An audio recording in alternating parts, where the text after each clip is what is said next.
Ce document est produit par l'Université Joseph Fourier Grenoble 1 en collaboration avec la région Rhône-Alpes et l'Université numérique francophone des sciences de la santé et du sport. Nous allons maintenant nous intéresser, dans les deux derniers chapitres de ce cours, aux solutions aqueuses et à des formes courantes de réactivité en solution aqueuse, que sont la réactivité des acides et des bases, dans ce premier chapitre de solution aqueuse, puis, dans le chapitre suivant, la réactivité des oxydants et des réducteurs. Ces formes de réactivité sont en effet à l'origine d'un grand nombre de processus, dans la nature en général, mais dans le corps humain, et en particulier dans le sang, qui est une solution aqueuse. Alors pour ce chapitre sur les réactions acide-base, on va commencer par un préambule. On parlera ensuite de réactions acido-basiques et puis des titrages acido-basiques. Au niveau du préambule, je vais revenir sur des choses que vous avez déjà un petit peu abordées, sur qu'est-ce qu'une solution aqueuse et puis sur l'évolution d'un système chimique. Alors qu'est-ce qu'une solution aqueuse ? Une solution aqueuse s'obtient en dissolvant dans l'eau, qui va constituer alors le solvant, un ou plusieurs composés, qu'on va appeler les solutés. Pourquoi l'eau est un solvant ? L'eau va être un solvant du fait de deux propriétés, son moment dipolaire élevé et sa constante diélectrique élevée. Alors l'eau est effectivement une molécule polaire, on l'a déjà vu, il se trouve que son moment dipolaire est un moment élevé par rapport à la plupart des autres composés. L'eau possède également une constante diélectrique qu'on note εr élevée. Alors qu'est-ce que c'est cette constante diélectrique ? Si vous regardez l'interaction de deux charges de signes opposés, Q et Q' séparées d'une distance r. Les lois de la physique vous disent que vous avez un module de la force d'interaction entre ces deux charges qui est égal à 1 sur 4pi epsilon 0 fois la valeur absolue du produit QQ' sur R au carré. Epsilon 0 étant une constante qu'on appelle permittivité du vide. Ça c'est valable dans le vide. Qu'est-ce qui se passe maintenant dans un solvant ? Vous avez le même type d'expression. Ce qui change, c'est ce epsilon R, cette constante diélectrique, qui s'ajoute dans la formule. Ce que vous voyez ici, c'est que par rapport à une force d'interaction électrostatique entre deux charges de signes opposés dans le vide, dans l'eau, cette force d'interaction va être diminuée d'un facteur 80. Ce qui fait qu'on va avoir beaucoup moins d'interaction entre deux charges. Cette valeur de 80, ce n'est pas quelque chose de commun. Je vous ai mis ici, juste pour illustrer, quelques epsilon R pour d'autres solvants, 2 pour le benzène, 4 pour l'éther, 20 pour l'acétone, 24 pour l'éthanol. La plupart en fait des constantes diélectriques vont varier entre 1 et 30. C'est assez rare d'aller au-delà, et l'eau en fait partie et va même jusqu'à une valeur de 80. Alors nous allons voir quels vont être les effets du moment dipolaire élevé et de la constante diélectrique élevée de l'eau sur sa capacité à dissoudre des composés ioniques d'abord, c'est-à-dire des solides dans lesquels les entités qui vont être des ions sont liées par liaison ionique assurant une stabilité du cristal solide. On va illustrer sur un exemple celui du sel de cuisine NaCl. On imagine sur cette diapositive que NaCl est un agencement par liaison ionique de charge moins, les ions Cl-, et de charge plus, liaison Na+. Premier effet, lorsque les molécules d'eau vont s'approcher du solide.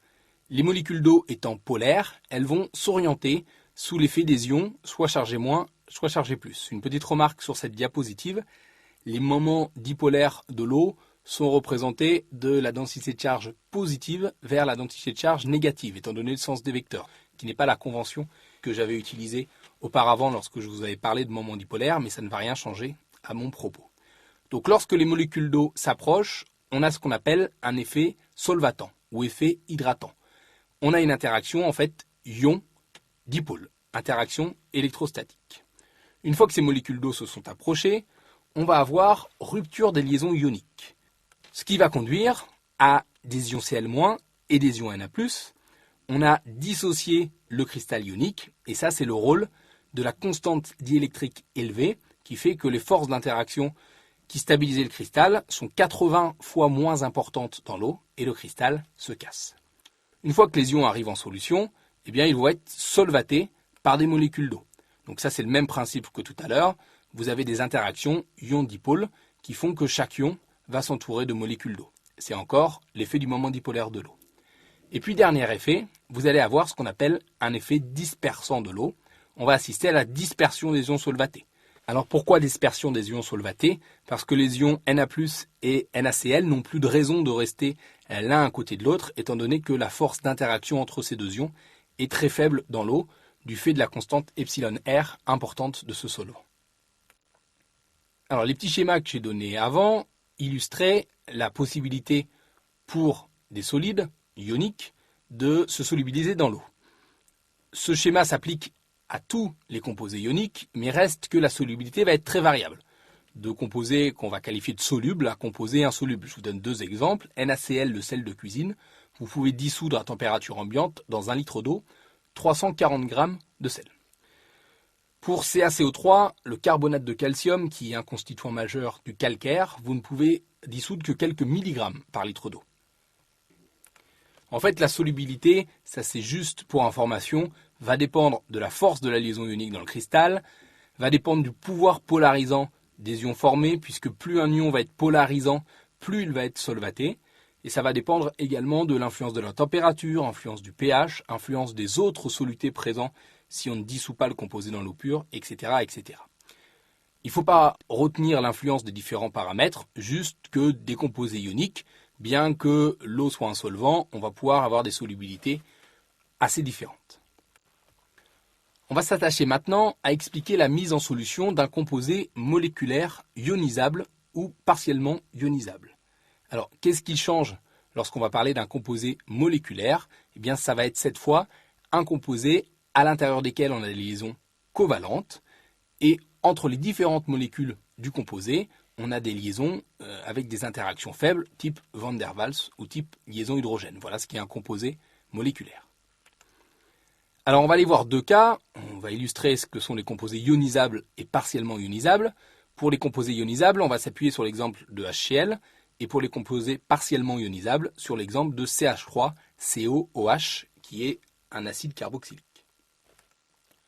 Pour ce qui est des composés ionisables, vous allez avoir une première étape qui est la même que pour les composés ioniques, effet solvatant de l'eau par interaction dipôle-dipôle. Ici, on n'a plus des ions parce qu'on n'a plus un cristal ionique, mais HCl est une molécule polaire, et donc on va avoir des interactions dipôle-dipôle. Deuxième étape, on va avoir rupture des liaisons covalentes du fait de la constante diélectrique élevée de l'eau. Ça, c'est ce qu'on appelle l'effet ionisant de l'eau, qui va créer, à partir du composé moléculaire, des paires d'ions H+, Cl-, qui sont solvatés. Attention, à ce moment-là, les ions H+, et Cl- ne sont pas encore dissociés, ils ne sont pas séparés, on a une paire d'ions. Sur ces deux premières étapes, interviennent en plus l'effet des liaisons hydrogènes. On n'a pas seulement des interactions dipôle-dipôle, on a également des interactions du fait de liaisons hydrogènes qui affaiblissent la liaison HCl.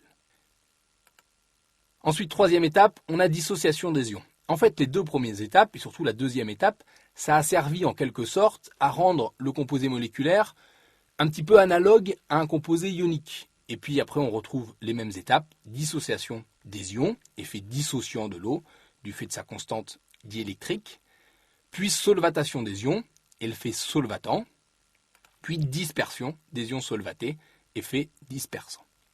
Pour un composé partiellement ionisable, eh bien ça suit un petit peu le même schéma, sauf qu'une partie des molécules vont s'ioniser, c'est-à-dire vont suivre première, deuxième étape, et une fois que la ionisation a été effective, troisième, quatrième, cinquième étape, alors que l'autre partie des molécules va rester sous forme moléculaire hydratée, c'est-à-dire qu'il y a juste la première étape qui s'effectue, effet solvatant de l'eau, par interaction dipôle-dipôle, et éventuellement, si on a possibilité, également par liaison hydrogène. La mise en solution de composés ionisables ou partiellement ionisables nous permet de donner la définition d'électrolyte fort et d'électrolyte faible. Un rappel du lycée, un électrolyte, c'est une substance souvent liquide qui contient des ions et qui est donc conductrice. Un électrolyte fort, c'est un composé qui, mis en solution aqueuse, fournit totalement des ions hydratés. Donc c'est l'exemple qu'on vient de voir avec HCl. HCl, que je note HCl aqueux pour dire qu'il est solvaté dans l'eau, plus H2O, ça va se dissocier en H3O+ aqueux et en Cl- aqueux. Une petite remarque, on en reparlera par la suite. Dans la diapositive précédente, j'ai dit que HCl, ça donnait une paire d'ions H+, Cl-, qui ensuite se dissociaient et les ions étaient solvatés. Vous savez, et on le reprécisera, que l'ion H+, a une particularité, c'est qu'il n'existe pas dans l'eau, il réagit tout de suite avec H2O pour donner H3O+. C'est pour ça que j'ai noté, après la flèche, H3O+, aqueux. Un électrolyte faible, ça va être un composé qui, mis en solution aqueuse, va aboutir à un équilibre entre sa forme moléculaire et ses formes ioniques. C'est le cas de CH3COH. CH3COH aqueux, c'est-à-dire CH3COH solvaté, plus H2O, eh bien, on assiste à un équilibre chimique pour donner H3O+, aqueux, plus la base conjuguée CH3CO- aqueux. Alors, je parle déjà de base conjuguée, on définira ce que c'est par la suite. Ici, la dissociation de CH3COH n'est pas totale. On a un équilibre entre la forme moléculaire et la forme ionique, CH3CO-. Voyons maintenant la mise en solution d'un composé moléculaire non ionisable. En effet, de très nombreux composés solubles dans l'eau ne vont pas se dissocier du tout en ions. Exemple, par exemple, du saccharose ou de l'éthanol. Pour ces deux cas, vous avez des interactions dipôle-dipôle plus des liaisons H, ce qui fait que le saccharose et l'éthanol vont être solvatés, mais on ne va pas assister ici à l'effet ionisant de l'eau. Quelques composés apolaires qui ne forment pas de liaison H avec l'eau vont y être très légèrement solubles. En fait, ce sont des interactions dipôle-dipôle induit qui expliquent cette légère solubilité. Mais nous, on va retenir à partir de maintenant que les composés moléculaires apolaires vont être considérés comme insolubles dans l'eau. Alors, bilan sur les solutions aqueuses et sur l'eau solvant. Les propriétés qui expliquent que l'eau soit un solvant, c'est le moment dipolaire élevé de l'eau et c'est la constante diélectrique élevée. Voilà ce que vous avez à retenir. Ensuite, avoir juste compris les notions de solvant hydratant, solvant éventuellement ionisant dans quelques cas, et puis dissociant et dispersant, avoir compris ce que ça veut dire, sans retenir et bien sûr sans apprendre les exemples qui vous étaient fournis ici, qui n'étaient qu'à titre illustratif et indicatif. On va passer maintenant à la deuxième partie de ce préambule au cours de réactions acido-basiques, c'est l'évolution d'un système chimique. Je vais commencer par redéfinir une grandeur que vous connaissez, qui est l'avancement, que je note xi, d'une réaction. Si je considère une réaction avec des réactifs A et B qui peuvent donner des produits C et D, tous étant pondérés par des coefficients stéchiométriques alpha, bêta, gamma et delta, que je considère un état initial avec un nombre Na à t égale 0 pour A, Nb à t égale 0 pour B, etc., eh bien, l'avancement de ma réaction va être tel qu'à un instant t, pour le composé A, j'ai Na moins alpha xi en nombre de moles à l'instant t. Idem pour B, avec cette fois le coefficient stéchiométrique bêta en facteur de l'avancement, alors que pour C et D, qui vont être des produits, eh bien, je vais avoir le nombre de moles initial plus le coefficient stéchiométrique fois l'avancement. Pour ce qui est de la notation d'une équation bilan, on utilise le signe égal ou comme ici une double flèche. Par habitude, les réactifs sont placés à gauche du signe égal et les produits à droite. On va voir tout à l'heure que les conditions initiales peuvent faire que la réaction s'effectue en fait dans le sens produit d'un réactif. C'est pourquoi on met toujours un signe égal ou une double flèche pour rappeler qu'une réaction chimique peut en fait s'effectuer dans les deux sens. On va définir maintenant le quotient de réaction associé à une réaction chimique et je prends toujours ma réaction chimique avec mes réactifs A et B qui peuvent donner des produits C et D. Voilà l'expression du quotient de réaction QR. Au numérateur, on a l'activité de C à la puissance gamma qui est le coefficient stéchiométrique du produit C fois l'activité de D à la puissance delta qui est le coefficient stéchiométrique du produit D. Je vais définir tout de suite ce que sont les activités. Si j'avais eu un produit E, un produit F, un produit G, etc., eh bien j'aurais multiplié par l'activité de E à la puissance son coefficient stéchiométrique, multiplié par l'activité de F à la puissance son coefficient stéchiométrique, etc. Et au dénominateur, eh bien on va retrouver l'activité des réactifs. Donc l'activité de A puissance alpha, puisque le coefficient stéchiométrique de A c'est alpha, fois l'activité de B puissance bêta. En solution aqueuse, l'activité de l'eau, qui est le solvant, est toujours égale à 1. Pour un soluté, donc une espèce dissoute en solution, que je vais noter ici X, son activité, ça va être sa concentration sur C0, où C0 est ce qu'on appelle la concentration standard, égale à 1 mol par litre. En fait, on a donc l'activité d'un soluté qui est égal à sa concentration si cette concentration est exprimée en mol par litre. Ça n'est valable que pour des solutions suffisamment diluées, mais je le repréciserai par la suite, on ne s'intéressera qu'à des solutions suffisamment diluées pour confondre activité et concentration pour un soluté. Pour un solide maintenant, que je note S, par exemple un précipité ou une électrode métallique plongeant dans une solution, eh bien son activité sera toujours égale à 1. Enfin pour un gaz, eh bien l'activité du gaz va être la pression du gaz sur P0, ce que j'appelle la pression, c'est en fait la pression partielle du gaz en bar, et P0 c'est la pression standard, égale à 1 bar. Donc l'activité va être identifiée à la pression partielle si cette pression est exprimée en bar. On va rappeler maintenant ce qu'est un état d'équilibre. Une transformation chimique donne lieu à un équilibre chimique si on attend suffisamment longtemps, c'est-à-dire une situation dans laquelle les réactifs et produits coexistent à des concentrations fixes. Alors, on a vu qu'utiliser la notation égale ou la double flèche dans une équation bilan, eh bien ça voulait dire que la réaction pouvait se faire dans les deux sens. Mais ça indique également la possibilité d'atteindre un état d'équilibre.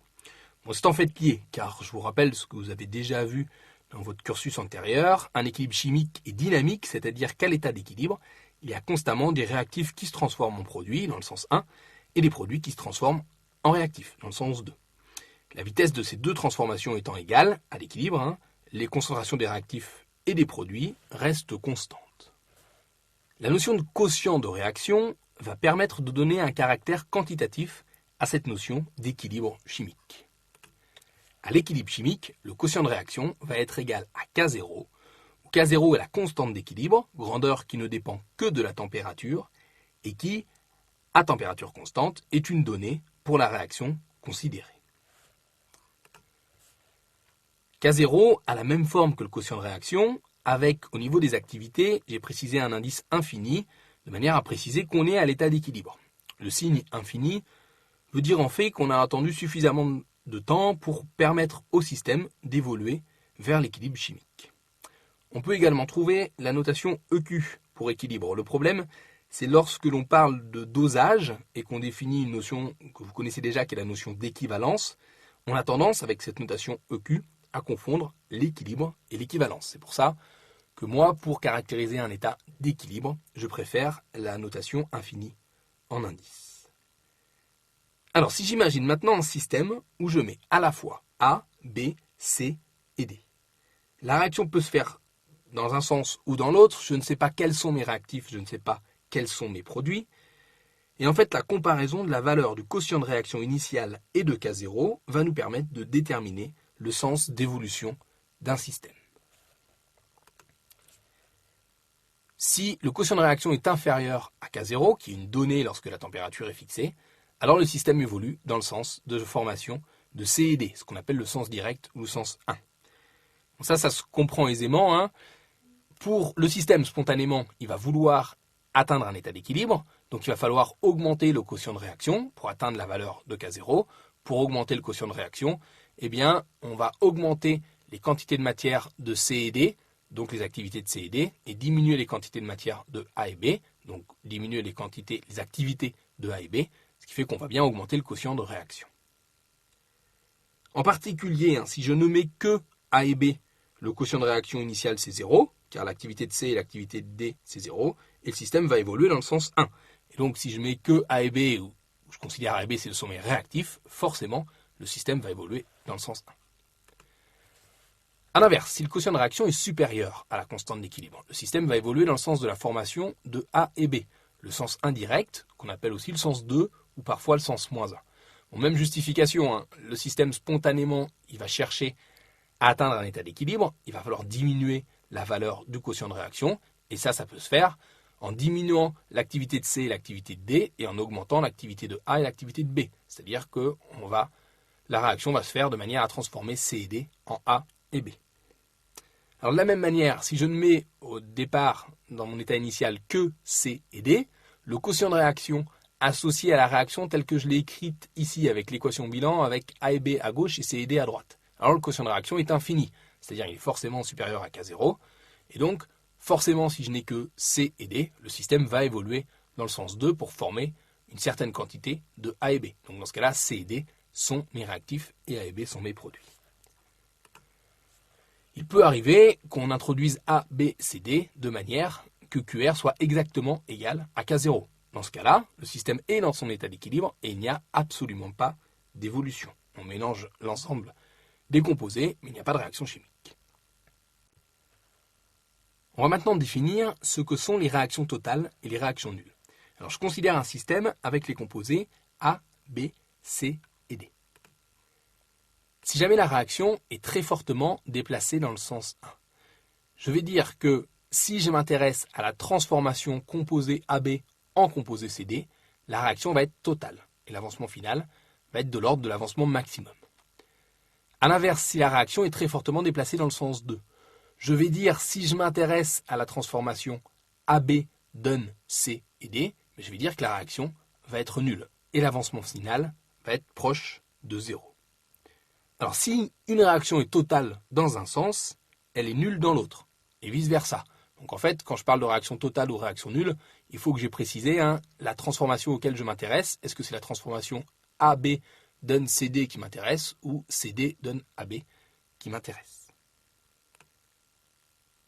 Alors plus K0 est grande, typiquement K0 supérieur à 10 puissance 3, c'est la valeur qu'on gardera en tête, et plus la réaction a des chances d'être totale. Pourquoi? Parce que QR a toutes les chances d'être inférieur à K0. Il va falloir augmenter QR de manière conséquente, c'est-à-dire augmenter les activités de C et D de manière conséquente et diminuer celles de A et B pour que QR puisse tendre vers K0 et atteindre la valeur de K0. A l'inverse, plus K0 est petite, typiquement, on va garder la valeur K0 inférieure à 10 puissance moins 3 et plus la réaction va avoir des chances d'être nulle. Dans la suite du chapitre, ainsi que dans le chapitre suivant, c'est-à-dire le chapitre sur les réactions d'oxydoréduction, on va considérer des solutions aqueuses suffisamment diluées pour confondre activité et concentration. Ensuite, il faut toujours noter l'état d'agrégation des composés, qui sont soit solides, soit liquides, soit gazeux, ou lorsqu'ils sont en solution aqueuse, c'est-à-dire que ce sont des solutés, ils sont aqueux. Comme la majorité des composés qu'on va rencontrer vont être aqueux, on va s'affranchir de la notation aqueux pour les espèces solvatées, c'est-à-dire pour les solutés. De la même manière, la seule espèce qui peut être liquide, ça va être l'eau, qui va être le solvant. Et donc, on s'affranchira de la notation liquide pour l'eau. Si on s'affranchit des notations aqueux et liquide, il faut préciser les autres pour pouvoir, lorsqu'il n'y a rien d'écrit, savoir que les solutés sont aqueux. Donc, on précisera les états physiques solides et gaz par la suite. Voilà, c'est mise au point effectuée. Je vais maintenant me servir de tout ce qu'on a vu dans cette première partie pour aller étudier les réactions acido-basiques. Dans les réactions acido-basiques, on va aller voir le couple acide-base, le pH d'une solution aqueuse, la réaction d'autoprotolyse de l'eau, la constante d'acidité et enfin, on classera les couples acide-base en fonction de leur force acide ou leur force basique. Je vais commencer par définir un couple acide-base. Avec la définition de Bronsted, un acide est une espèce susceptible de libérer un proton H+. Une base est une espèce susceptible de capter un proton H+. Si je suis la définition, voilà comment je représente sous forme d'équation chimique l'équilibre qu'il va y avoir entre un acide A et une base B. A, c'est ce qui va libérer un proton H+, B, c'est ce qui va capter le proton H+.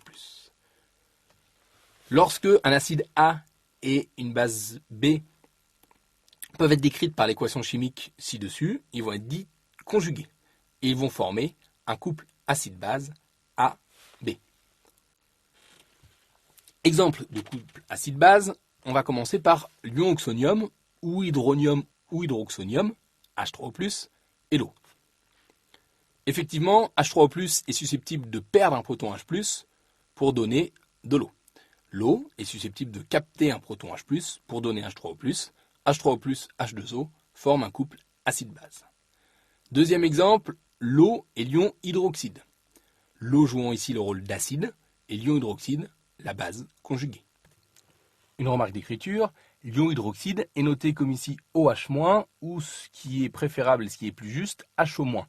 En effet, si on écrit la formule de Lewis de l'ion hydroxyle, on fait apparaître une liaison entre l'oxygène et l'hydrogène et 3 doublés non liants sur l'oxygène. Et un calcul de charge formelle nous montre que la charge moins est sur l'oxygène.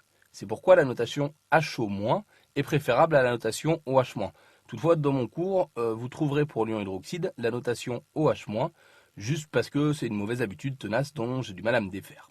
Mais gardez en tête que HO- ou OH-, c'est la même chose. Troisième exemple, l'ion ammonium avec l'ammoniac. L'ion ammonium NH4+, étant la forme acide, et l'ammoniac étant la forme basique du couple NH4+, NH3.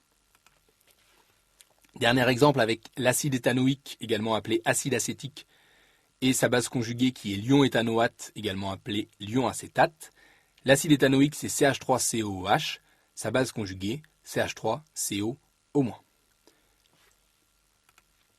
Tous les exemples présentés ici sont des monoacides. On va perdre un proton pour donner la base, ou des monobases. On va gagner un proton pour donner l'acide. Il existe des diacides, triacides, etc., ainsi que des dibases, des tribases, etc., ce qu'on appelle en fait les polyacides et les polybases. Un polyacide, ça va être une espèce susceptible de libérer plusieurs protons. Une polybase, ça va être une espèce susceptible de capter plusieurs protons. Alors, on va donner des exemples de polyacides et de polybases. On va commencer par le cas de l'acide sulfurique H2SO4. H2SO4, il est susceptible de libérer un proton pour donner HSO4-, qui est l'ion hydrogénosulfate.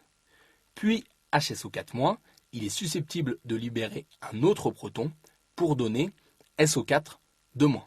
Les deux protons libérés étaient deux protons liés à deux oxygènes dans H2SO4. Au final, on a deux couples acido-basiques, H2SO4, HSO4-, et HSO4-, SO4 de moins. On peut très bien écrire une réaction qui est H2SO4 donne SO4 de moins plus 2H+.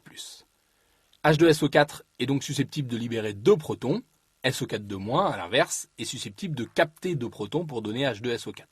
H2SO4 est donc un diacide, SO4 de moins est une dibase. Je vais profiter de cet exemple pour définir ce qu'est une espèce amphotère. HSO4- dans le couple H2SO4, HSO4-, c'est la base conjuguée. Mais dans le couple HSO4-, SO4 de moins, c'est l'acide conjugué. L'espèce HSO4- est dite amphotère ou ampholyte. C'est une espèce qui est susceptible, selon les conditions, de jouer soit le rôle de base, soit le rôle d'acide. D'autres exemples de polyacides et de polybases, on va prendre l'exemple de l'acide phosphorique et des ions qui lui correspondent, l'ion dihydrogénophosphate, l'ion hydrogénophosphate et l'ion phosphate.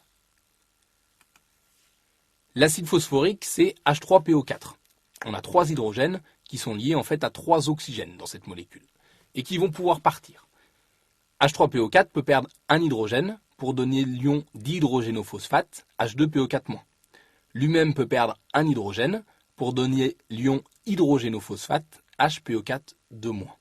Ce dernier peut encore perdre un hydrogène pour donner l'ion phosphate, PO4 3-.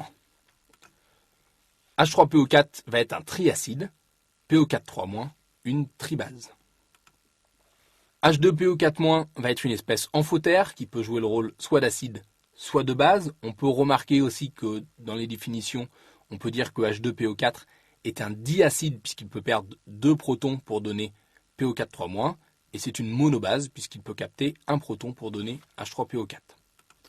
Autre espèce amphotère, l'espèce HPO4 de moins, qui peut jouer le rôle de base ou d'acide. HPO4 de moins, c'est une dibase et c'est un monoacide. Dernier exemple, l'acide carbonique, l'ion hydrogénocarbonate et l'ion carbonate. L'acide carbonique, c'est H2CO3 qui peut perdre un proton pour donner HCO3-. HCO3- qui est l'ion hydrogénocarbonate peut perdre un proton pour donner CO3 de moins. H2CO3 est un diacide, CO3 de moins est une dibase. Et en plus, on voit sur cet exemple que HCO3- est une espèce amphotère. Une petite remarque sur la notation H2CO3, c'est une notation impropre parce qu'en fait, l'acide carbonique en solution aqueuse va rapidement se dissocier pour donner CO2 plus H2O. et CO2 va rester en solution aqueuse puisqu'il va être solvaté. Donc en fait, l'acide carbonique H2CO3, c'est une autre forme du dioxyde de carbone, mais c'est du dioxyde de carbone solvaté. Dans les diapositives qui suivent, nous allons introduire quelques concepts mathématiques comme par exemple le pH, et nous allons être amenés à manipuler des logarithmes décimaux et des puissances de 10. J'ajoute ici 2 diapositives que je ne commenterai pas, qui sont juste un petit formulaire de formules de base à connaître sur les logarithmes décimaux et les puissances de 10, et puis diapositive suivant, quelques applications numériques de logarithmes décimaux de puissance de 10.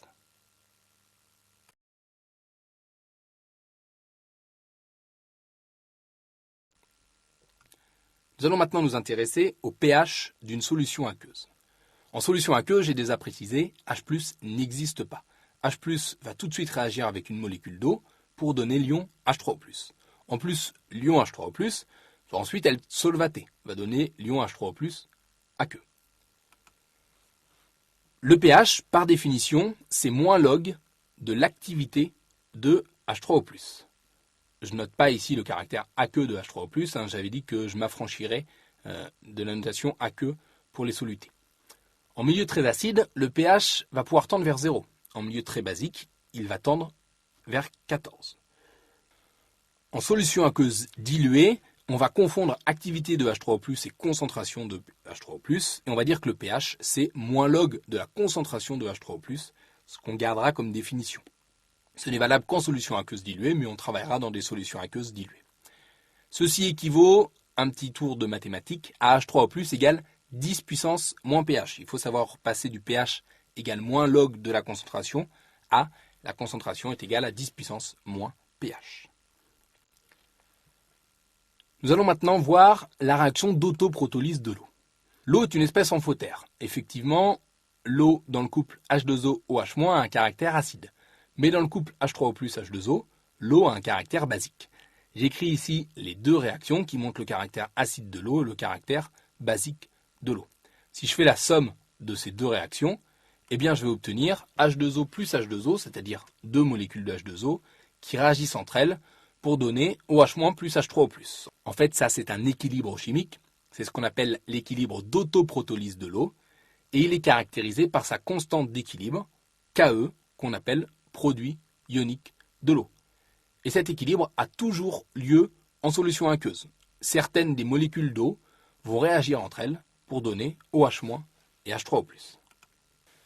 Ke, c'était donc égal au produit H3O+ à l'équilibre fois OH- à l'équilibre. Il faudrait diviser par l'activité de H2O au carré, mais reste que l'activité de H2O, comme c'est le solvant, c'est 1, eh bien on a Ke égale concentration de H3O+ à l'équilibre fois concentration de OH- à l'équilibre. Cette relation est valable pour toutes les solutions aqueuses. Ce qui va changer en fait en fonction de la température, c'est la valeur de Ke. On peut retenir à 25 degrés, la valeur de Ke, c'est 10 puissance moins 14. Et donc on définit le pKe, qui est égal à moins log de K2, qui va être égal à 14. Alors vous voyez, je vous ai dit tout à l'heure que la réaction H2O plus H2O, qui donnait OH- plus H3O+, se produisait dans toutes les solutions aqueuses, avec une constante en 10 puissance moins 14, cette réaction est quasi nulle. Mais elle existe tout de même, et sous certains cas très particuliers, elle peut réguler le pH d'une solution. La conséquence de cette valeur de Ke, eh bien, c'est que le pH d'une eau neutre à 25 degrés est égal à 7. Pourquoi ? Parce qu'une eau neutre, c'est une eau dans laquelle vous avez autant de OH- et de H3O+. Si vous prenez dans la valeur de Ke égale H3O+ fois OH-, H3O+ égale OH-, vous allez trouver en fait que H3O+, c'est égal à la racine de Ke, c'est donc égal à 10 puissance moins 7. Si la concentration de H3O+ est égale à 10 puissance moins 7 mol par litre, le pH est égal à 7. La valeur de Ke nous indique également qu'à 25 degrés, pour avoir une solution acide, c'est-à-dire une solution pour laquelle on a plus d'ion H3O+ que d'ion OH-, il est nécessaire que le pH soit inférieur à 7. A contrario, dans une solution basique, solution pour laquelle la concentration d'H3O+ est inférieure à la concentration en OH-, eh bien on a le pH qui est supérieur à 7. Nous allons maintenant définir ce qu'est la constante d'acidité pour un couple acide-base. Alors si je considère un couple acide-base que je note AH-, la constante d'acidité de ce couple est la constante de l'équilibre AH plus H2O en équilibre avec A- plus H3O+. Elle est notée Ka et vaut donc concentration de A- à l'équilibre fois concentration de H3O+ à l'équilibre sur concentration de AH à l'équilibre. On définit également le pKa qui est égal à moins log de Ka, où log est un logarithme décimal et pas un logarithme népérien. Et donc Ka, c'est égal à 10 puissance moins pKa. Si on passe au logarithme décimal l'expression de Ka, on fait apparaître une relation strictement équivalente, qui est la relation dite de Anderson-Hasselbalch. Cette relation, elle dit que pour une solution aqueuse à l'équilibre, qui contient un acide AH et sa base conjuguée à moins, le pH, c'est égal au pK du couple AH- plus log de la concentration en A- à l'équilibre sur la concentration en AH à l'équilibre. Cette relation importante va nous permettre de parler du diagramme de prédominance relatif au couple acide-base considéré. Alors en solution aqueuse, le pH varie entre 0 et 14. Il est égal au pKa du couple AH- lorsque AH et A- ont même concentration. Les valeurs de pKa-1 et pKa plus 1 définissent les pH pour lesquels, d'une part, la concentration en H est égale à 10 fois la concentration en A- à l'équilibre, et d'autre part, la concentration en A- est égale à 10 fois la concentration en H à l'équilibre. Ça se retrouve très facilement à partir de la relation de Anderson-Hasselbalch, étant donné que log de 10, c'est égal à 1. Entre pKa-1 et pKa plus 1, on a une zone pour laquelle on a à la fois existence de la forme acide et de la forme basique, en concentration dans le même ordre de grandeur. Alors que dès que pH est inférieur à pKa-1, la concentration en H est supérieure à 10 fois celle en A-, on va alors négliger la forme basique et dire que la forme acide prédomine. A l'inverse, si le pH est supérieur au pKa plus 1, eh bien c'est la concentration en base A- qui est supérieure à 10 fois la concentration en acide AH à l'équilibre. On va négliger la forme acide et dire que la forme basique A- prédomine. Intéressons-nous maintenant à la constante de basicité. Je considère toujours le même couple acido-basique, mais cette fois, la constante de basicité va être la constante de l'équilibre, A- plus H2O en équilibre, avec AH plus OH-. Cette constante est notée Kb, elle vaut donc concentration de l'acide à l'équilibre fois concentration de OH- à l'équilibre sur concentration de la base à l'équilibre. On définit également pKb égale moins log de Kb, et donc Kb égale 10 puissance moins Kb. En fait, on ne va quasiment jamais se servir de cette constante de basicité, pour la bonne raison que la donnée de la constante d'acidité d'un couple acide-base suffit à caractériser l'état d'équilibre de ce couple en solution aqueuse. Ça provient du fait que Ka et Kb sont directement liés, et que la donnée d'une seule de ces constantes, en l'occurrence c'est toujours Ka qu'on donne, eh bien, suffit à caractériser le couple acide-base. En effet, si je reprends l'expression de Kb et que je multiplie haut et bas par la concentration en H3O+, eh bien je fais apparaître en haut ici le produit ionique de l'eau Ke, et je fais également apparaître 1 sur la constante d'acidité du couple que je suis en train de considérer. Kb apparaît alors comme étant le rapport Ke sur Ka, où en passant au logarithme décimal, eh bien j'ai pKb égale à pKe moins pKa. En particulier, cette relation à 25 degrés s'écrit Kb égale 10 puissance moins 14 sur Ka, ou pKb égale 14 moins pK. Donc Ka et Kb sont intimement liés, et par la suite, on ne se servira que des constantes d'acidité des couples acide-base. Si éventuellement on a besoin d'exprimer les constantes de basicité, on les réexprime très facilement en fonction du cas, par le petit calcul que je viens de vous montrer ici. Grâce aux valeurs de Ka, on va pouvoir classer les couples acide-base en fonction du caractère plus ou moins acide et plus ou moins basique de chacune de leurs formes. Pour cela, on a besoin au préalable de donner les valeurs de Ka ou de pK des couples de l'eau. Par convention, et c'est une convention, on a le pKa qui est égal à 0 pour le couple H3O plus H2O, le pKa égal à 14 pour le couple H2O OH-. Pour ce qui est maintenant de la force des acides et des bases, si on considère la réaction d'un acide AH avec l'eau. Plus l'acide cède facilement son proton, plus c'est un acide puissant. Ce qui revient à dire qu'un acide est d'autant plus puissant que sa réaction avec l'eau est déplacée dans le sens 1. Alors avec ce qu'on a vu auparavant dans ce chapitre, on sait que plus la constante de cet équilibre est grande, et plus la réaction va être déplacée dans le sens 1, car il faudra former beaucoup de A- et de H3O+, pour que la valeur du quotient de réaction atteigne celle de K0 et qu'on puisse être à l'équilibre. Or, la constante de cet équilibre, c'est exactement la constante d'acidité du couple acide-base. Donc ce qu'on vient de dire, ça revient à dire qu'un acide est d'autant plus puissant que la constante d'acidité Ka du couple est élevée, et donc que le pKa est faible. On peut effectuer un raisonnement analogue sur la forme basique. Cette fois, la base va être d'autant plus puissante que sa réaction avec H2O que je viens d'écrire ici est déplacée dans le sens 1, ce qui demande que la constante Kb soit la plus élevée possible. Et donc, comme Kb c'est Ke sur Ka, ça revient à dire qu'il faut que Ka soit la plus faible possible pour que la base soit puissante. On en conclut qu'une base est d'autant plus puissante que la constante d'acidité Ka du couple est faible et donc que le pK est élevé. Pour rapidement visualiser la force des acides et des bases en solution, on a souvent recours à une échelle de pKa orientée vers le bas avec les acides à gauche et les bases à droite, comme ce que j'ai représenté ici sur la diapositive. Cette échelle est en effet très pratique pour placer, en fonction de leur pKa, différents couples acide-base et voir tout de suite quel est l'acide le plus puissant.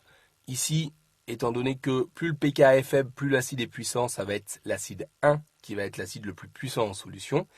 Et puis, quelle est la base la plus puissante? Donc l'évolution des bases, c'est dans l'autre sens. Et ici, c'est la base B4 qui va être la plus puissante. On remarque également qu'une base est d'autant moins puissante que son acide conjugué est puissant, et qu'un acide est d'autant moins puissant que sa base conjuguée est puissante. Ici, l'acide le plus puissant, c'est l'acide 1, et la base 1 est la base la moins puissante. A l'inverse, l'acide 4 est le moins puissant, et la base 4 est la base la plus puissante. Quand on va comparer la puissance de deux acides ou de deux bases, on va souvent dire qu'un acide est plus fort qu'un autre, ou qu'une base est plus forte qu'une autre. Ce vocabulaire peut éventuellement prêter à confusion avec les définitions strictes d'acides et de bases fortes et d'acides et de bases faibles que nous allons voir à la fin de ce paragraphe 2.5. C'est pourquoi j'ai fait l'effort, quand je voulais comparer plusieurs espèces, que je viens de faire en fait ici, de parler d'acides ou de bases plus ou moins puissants et de ne pas parler d'acides ou de bases plus ou moins fortes. Ceci étant, il ne faudra pas vous formaliser dans les autres cycles et les autres matières lorsque les enseignants vous parleront d'acides ou de bases plus ou moins fortes en voulant comparer la puissance d'acides et de bases et en parlant en fait d'acides et de bases plus ou moins puissants. Ce caractère plus ou moins puissant d'un acide ou d'une base va nous amener à prévoir la faisabilité des réactions acide-base. Alors on va regarder d'abord la constante d'équilibre d'une réaction acide-base. Pour la réaction qui est écrite ici, acide 1 plus base 2 en équilibre avec la base 1 et l'acide 2, la base 1 étant bien entendu la base conjuguée de l'acide 1 et l'acide 2 étant l'acide conjugué de la base 2, la constante d'équilibre s'exprime comme concentration de la base 1 fois concentration de l'acide 2 sur concentration de l'acide 1 fois concentration de la base 2, toutes les concentrations étant prises à l'équilibre. Alors pour chacun des couples acide 1, base 1 ou acide 2, base 2, réécrivons la constante d'acidité. D'abord pour le couple acide 1, base 1, pour le couple acide 2, base 2 ensuite. En reprenant l'expression de la constante d'équilibre K0 et en multipliant haut et bas par la concentration en H3O+, on va faire apparaître d'une part le Ka1 et d'autre part 1 sur Ka2. On a donc K0 qui est égal à K1 sur Ka2 si on regarde la réaction acide 1 plus base 2, en équilibre avec acide 2 plus base 1. Je vous invite à refaire à chaque fois que c'est nécessaire ce petit calcul pour ne pas vous tromper dans les indices et vous demander si la constante de réaction c'est K1 sur K2 ou K2 sur K1. C'est un calcul relativement simple et donc il est important de savoir refaire rapidement. On peut écrire différemment K0 à l'aide des pK. En effet, K0 d'après les définitions des constantes d'acidité, c'est aussi 10 puissance moins pKa1 sur 10 puissance moins pKa2, ce qui s'écrit K0 égale 10 puissance pKa2 moins pKa1. Avec cette expression de K0 en fonction des pKa, il est facile de discuter du sens d'une réaction acido-basique. La réaction sera favorisée dans le sens 1 si K0 est supérieur à 1 et donc si pKa1 est inférieur à pKa2. Alors, bien sûr, elle sera d'autant plus favorisée que K0 est grande. Mais dire que K0 est supérieur à 1, c'est dire qu'à l'équilibre, on a plus de produits que de réactifs, car en fait, le produit concentration de la base 1 fois concentration de l'acide 2 va être supérieur aux concentrations de l'acide 1 fois concentration de la base 2. La réaction sera donc favorisée dans le sens 1 si la réaction se produit entre l'acide le plus puissant, c'est-à-dire avec ce qu'on a dit précédemment l'acide du couple dont le pKa est le plus petit, et la base la plus puissante, c'est-à-dire la base du couple dont le pKa est le plus grand. Sur une échelle de pKa orientée vers le bas, avec les acides à gauche et les bases à droite, eh bien, la réaction favorisée va être la réaction entre l'acide le plus fort AC1 et la base la plus forte B2. Ça va conduire à la formation de l'acide 2 et de la base B1, ce que l'on symbolise avec ce signe. On appelle ce petit dessin règle du gamma, du fait en fait de la ressemblance de ce signe avec la lettre grecque minuscule gamma. Une dernière chose sur ces prévisions des réactions acido-basiques, on va pouvoir dire qu'une réaction entre un acide et une base, ici entre l'acide 1 et la base 2, va être considérée comme totale dès que la différence des deux pKa va être supérieure à 3. A l'inverse, une réaction entre un acide et une base va être considérée comme nulle dès que la différence des pKa va être inférieure à moins 3. Ça revient à dire qu'on va considérer les réactions comme totales si K0 est supérieur à 10 puissance 3 et on va les considérer comme nulles si K0 est inférieur à 10 puissance moins 3. Nous allons maintenant définir les notions d'acide fort, base forte, acide faible et base faible. Alors j'ai mis ces termes entre crochets car ce sont des termes qui ne sont pas très ingénieux et pas très adaptés. On va voir en fait par la suite qu'on peut en effet avoir des acides faibles relativement puissants et des bases faibles relativement puissantes et on a tendance à confondre force et puissance des acides et des bases. Alors je vais donner les définitions de ces notions. Un acide est dit fort dans l'eau si le pKa du couple auquel il appartient est négatif. Un acide est dit faible dans l'eau si le pKa du couple auquel il appartient est positif. Pour les bases, une base est dit forte dans l'eau si le pKa du couple auquel elle appartient est supérieur à 14, c'est-à-dire supérieur au pKa du couple H2O-OH-. Une base va être dit faible dans l'eau si le pKa du couple auquel elle appartient est inférieur à 14. Illustrons ces exemples en se servant de l'échelle des pKa sur laquelle j'ai porté ici les couples de l'eau. Si je considère un couple HX X- de pKa inférieur à 0, alors par définition, HX est un acide fort. X-, c'est une base faible, très peu puissante, puisque c'est la base conjuguée d'un acide fort. La réaction avec l'eau pour ce couple est favorisée dans le sens HX plus H2O donne H3O+, plus X-. On va par la suite considérer qu'un acide fort n'existe pas dans l'eau, c'est-à-dire que la réaction HX plus H2O va être totale pour donner X- plus H3O+. Avec ce qu'on a dit précédemment, ça reviendra à dire que le pKa d'un acide fort doit être inférieur à moins 3. En fait, très couramment, pour les acides forts que l'on rencontre, le pKa est inférieur à moins 3 et on va garder en tête que pour tous les acides forts, on va les considérer, nous, comme n'existant pas dans l'eau, puisqu'ils réagissent de manière totale avec l'eau. Considérons maintenant un couple de pKa supérieur à 14, ici le couple HY-Y-. Par définition, Y- va être une base forte, HY est un acide faible, et c'est un acide très peu puissant, puisque c'est l'acide conjugué d'une base forte qui est une base très puissante. De la même manière que pour les acides forts, la réaction favorisée ici, ça va être la réaction de Y- plus H2O qui va donner HY plus OH-. Et on va considérer qu'une base forte ne va pas exister dans l'eau. c'est-à-dire que la réaction Y- plus H2O va donner de manière totale HY plus OH-. Prenons maintenant un couple dont le pKa est compris entre 0 et 14, alors HA va être un acide faible et A- va être une base faible. Les réactions des acides faibles et des bases faibles sont souvent nulles. Quand je dis qu'elles sont souvent nulles, c'est sûr qu'elles ne sont pas favorisées, étant donné les valeurs des pKa, mais elles ne sont pas forcément nulles si jamais le pKa du couple est inférieur à 3, en restant supérieur à 0 pour que l'on soit dans le cas acide faible, base faible. Dans ce cas-là, on aura, si le pKa est inférieur à 3, un acide faible relativement puissant, et sa réaction avec l'eau ne sera pas nulle. Ou à l'inverse, si le pKa est supérieur à 11, on est toujours dans le cas acide faible, base faible si le pKa est inférieur à 14, mais si le pKa est supérieur à 11, eh bien la base de ce couple acide-base est une base faible assez puissante et sa réaction avec l'eau ne sera pas totalement nulle. Bon, en première approximation, on va considérer que pour les acides faibles et les bases faibles, leurs réactions avec l'eau sont des réactions nulles, c'est-à-dire avec des constantes inférieures à 10 puissance moins 3. Avec ces exemples, eh bien, on voit qu'un acide ou une base forte sont des électrolytes forts, notion que j'avais définie au début du chapitre, alors qu'un acide faible ou une base faible sont des électrolytes faibles, ce qui justifie en fait les termes acide fort ou faible, base forte ou faible, même si cela porte à confusion avec la notion de puissance des acides et des bases.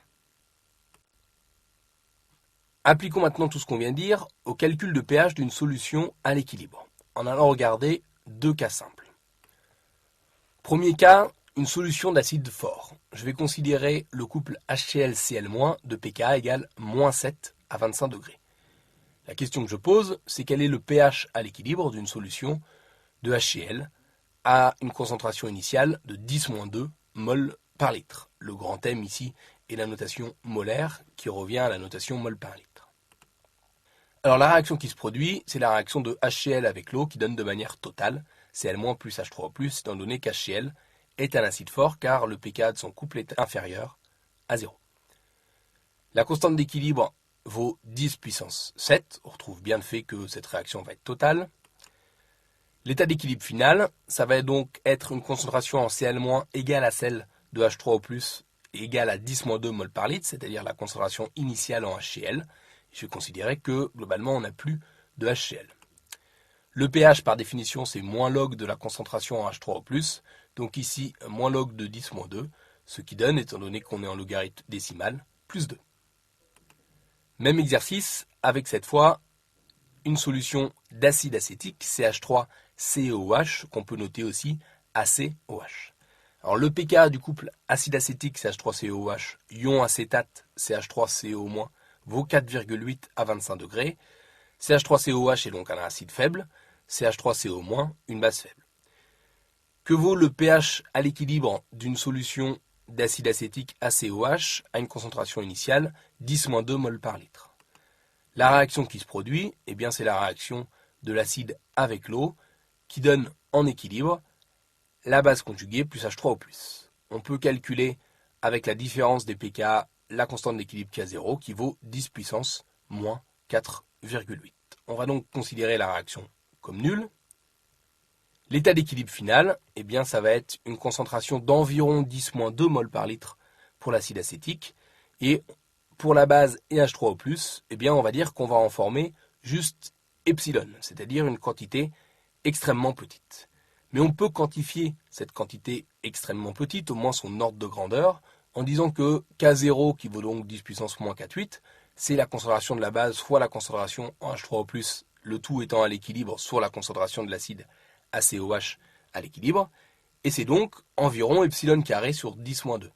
Ce qui va permettre d'accéder à la valeur d'epsilon carré, qui vaut 10 puissance moins 6,8, d'où epsilon égale à 10 puissance moins 3,4.